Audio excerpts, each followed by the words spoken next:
اس لیے لوگ رات ہونے پر شادی ہال پہنچنا شروع ہو گئے۔ شرافت بھی بارات سمیت مقررہ وقت پر ہال پہنچ گیا۔ نکاح ہوا۔ مولوی افتخار بھی رجسٹر کھولے اپنی کارروائی شروع کر چکا تھا۔ گاؤں میں کاشف کو دیکھ کر وقار نے اسے حیرانی سے دیکھا۔ وقار کاشف کے بچپن کا دوست تھا۔ ارے کاشف، تم زندہ ہو؟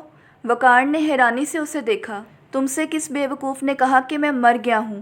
کاشف کو اس کی بات پر غصہ آ گیا۔ تم تو مر چکے ہو۔ اچھا، تو میں مر چکا ہوں؟ تمہارے سامنے پھر میرا بھوت کھڑا ہے۔ وقار کہنے لگا، مجھے ابھی تک یقین نہیں آ رہا کہ تم زندہ ہو۔ یار تمہیں کیوں یقین نہیں آ رہا کہ میں زندہ ہوں؟ گاؤں والوں کے ساتھ میں بھی موجود تھا جب قبرستان میں تمہاری تدفین کی گئی تھی۔ اچھا، میری تدفین ہو گئی اور مجھے پتہ بھی نہیں چلا؟ گاؤں والوں کو تمہارا ڈھانچہ ملا تھا جس کی تدفین کر دی تھی۔ کاشف وقار کی بات سن کر حیران رہ گیا اور بولا، میرا ڈھانچہ؟ ہاں، تمہاری گاڑی چل گئی تھی، اس گاڑی میں سے تمہاری جلی ہوئی لاش ملی تھی۔ کاشف بولا، اچھا، تو اب میں سمجھا۔ میری گاڑی کا بریک فیل ہو گیا تھا اور کار سے میں نے باہر چھلانگ لگا دی تھی، اس لیے تو میں بچ گیا۔ اور وہ جو ڈھانچہ ملا وہ اس شخص کا ہے جس کو میں نے لفٹ دی تھی، اور بریک فیل ہو جانے پر میں نے اسے گاڑی سے باہر چھلانگ لگانے کا بھی بولا تھا، لیکن وہ گاڑی سے نہیں کودا۔ گاڑی کسی چیز سے ٹکرا کر تباہ ہو گئی اور وہ بے وقوف بھی گاڑی کے ساتھ جل کر مر گیا۔ میری بات پر عمل کرتا تو صرف زخمی ہی ہوتا، کم از کم جان تو بچ جاتی۔ مطلب یہ کہ اس شخص نے کار سے چھلانگ نہیں لگائی اور وہ جل گیا؟ ہاں، ایسا ہی ہوا۔ تو پھر تم اتنے دن کہاں تھے؟ کار سے کودنے پر میں بچ ضرور گیا، لیکن شدید زخمی ہو گیا اور سر میں چوٹ لگنے سے یادداشت بھی جاتی رہی۔ سرگودا میں 2 بوڑھے میاں بیوی تھے جنہوں نے مجھے اپنے پاس رکھا، انہوں نے ہی میرا علاج کروایا۔ ان کی خدمت کا نتیجہ ہے کہ میں دوبارہ سے صحت یاب ہو کر گاؤں میں آ گیا۔ کاشف نے ساری تفصیل بتائی۔ وقار کہنے لگا، تم بالکل صحیح وقت پر آئے ہو۔ چھوٹے چودھری صاحب نادرا سے شادی کر رہے ہیں۔ شادی ہال میں ابھی نکاح کی تقریب ہے، میں بھی وہاں ہی جا رہا ہوں۔ یہ شادی کیسے ہوگی؟ نادرا میرے نکاح میں ہے، اسی لیے کہہ رہا ہوں چل کر اس شادی کو روکو۔ کاشف بولا، چلو جلدی وہاں چلتے ہیں۔ مولوی صاحب ابھی شرافت سے نکاح کے حوالے سے اس کی مرضی معلوم کرنے ہی والے تھے کہ شرافت کا دوست نصیر ان کے نزدیک آ کر بولا، مولوی صاحب، یہ شادی نہیں ہو سکتی۔ شرافت بولا، نصیر، یہ کیا بدتمیزی ہے؟ میں سچ کہہ رہا ہوں کہ یہ شادی نہیں ہو سکتی۔ کیوں نہیں ہو سکتی؟ شرافت نے اسے غصے سے دیکھا۔ کاشف زندہ ہے، کیا بکواس کر رہے ہو؟ گاؤں والوں کی موجودگی میں کاشف کو دفن کیا گیا ہے۔ نہیں، وہ کوئی اور تھا۔ کاشف زندہ ہے۔ اس کا کیا ثبوت ہے کہ کاشف زندہ ہے؟ کاشف اسی طرف آ رہا تھا، میں اسے دور سے دیکھتے ہی یہاں چلا آیا۔ رات کا وقت ہے، اس لیے دور سے دیکھنے میں بھی غلط فہمی ہو سکتی ہے، چودھری شرافت نے کہا۔ نصیر، اگر وہ کاشف نہ ہوا تو ہم تمہیں اس بدتمیزی کی سخت سزا دیں گے۔ تم چھوٹے چودھری کے دوست ہو کر اس کے خلاف ہونے کا ثبوت دے رہے ہو۔ بڑے چودھری حشمت کو بھی غصہ آ گیا۔ نصیر بولا، جی مجھے منظور ہے۔ شرافت کو اس پر سخت غصہ آ رہا تھا۔ نادرا کو منحوس مشہور کرانے میں نصیر نے اہم کردار ادا کیا تھا۔ ان دوستوں کی بدولت ہی آج وہ نادرا سے نکاح کرنے کے قابل ہوا تھا، اور اب عین موقع پر نصیر کی بات کرنا سمجھ میں نہ آنے والی بات تھی۔ اگر وہ اس وقت دولہے کے لباس میں نہ ہوتا تو وہ یقیناً نصیر کا گریباں تار تار کر دیتا۔ نصیر نے درست ہی کہا تھا۔ کاشف اپنے دوست وقار کے ساتھ ہال میں داخل ہوا۔ چودھری حشمت اور چھوٹے چودھری شرافت سمیت گاؤں کے لوگوں کے چہرے سے ہوائیاں اڑ رہی تھیں۔ کسی کو بھی یقین نہیں آ رہا تھا کہ یہ انہونی کیسے ہو گئی۔ جس کی وہ تدفین کر چکے ہیں وہ زندہ کیسے ہو گیا؟ کاشف نے شادی ہال میں موجود سب کو سارا واقعہ سنایا، تب جا کر لوگوں کو اس کی بات پر یقین ہوا۔ چودھری شرافت نے کاشف کو مارنے کی پوری کوشش کی تھی، لیکن وہ ناکام رہا۔ کاشف کو پورا یقین ہو گیا تھا کہ اس کی گاڑی کا جان بوجھ کر بریک فیل کیا گیا تھا تاکہ اس کے مر جانے پر وہ نادرا کو گاؤں میں منحوس مشہور کرا دے گا۔ اس کے منحوس مشہور ہو جانے پر کوئی اس سے شادی نہیں کرے گا، اور اس طرح وہ نادرا سے آسانی سے شادی کرنے میں کامیاب ہو جائے گا۔ کاشف اس پوزیشن میں نہیں تھا کہ وہ چودھری شرافت سے لڑ سکے یا اسے کھری کھری سنا دے۔ اس نے بہتر یہی جانا کہ جب نادرا اس کے ساتھ رخصت ہو کر آئے گی تو وہ گاؤں چھوڑ کر شہر چلا جائے گا اور وہاں نئے سرے سے زندگی گزارے۔ گاؤں میں اس کا رہنا خطرے سے خالی نہیں تھا۔ چودھری شرافت کے پاس رہ کر وہ اس کی عادت سے اچھی طرح واقف تھا۔ وہ جس چیز کو حاصل کرنے کا سوچ لے اسے لے کر ہی مانتا ہے۔ وہ ضرور دوبارہ نادرہ کو حاصل کرنے کے لیے کچھ نہ کچھ کرے گا۔ چودھری شرافت نے کاشف کو کئی لالچ بھی دیے، لیکن وہ اس کی آفرز کو ٹھکرا کر شہر چلا گیا۔ ساتھ میں ساس اور سسر کو بھی لے گیا۔ ایک دوست کی معرفت شہر میں اسے باعزت روزگار بھی مل گیا۔ اس طرح وہ ہنسی خوشی نادرہ کے ساتھ زندگی کے دن گزارنے لگا۔ اگر آپ کو میری آج کی یہ کہانی پسند آئی ہو تو ویڈیو کو لائک اور چینل کو سبسکرائب کرنا مت بھولیے گا۔ ملتے ہیں نیکسٹ ویڈیو میں، تب تک کے لیے اللہ حافظ۔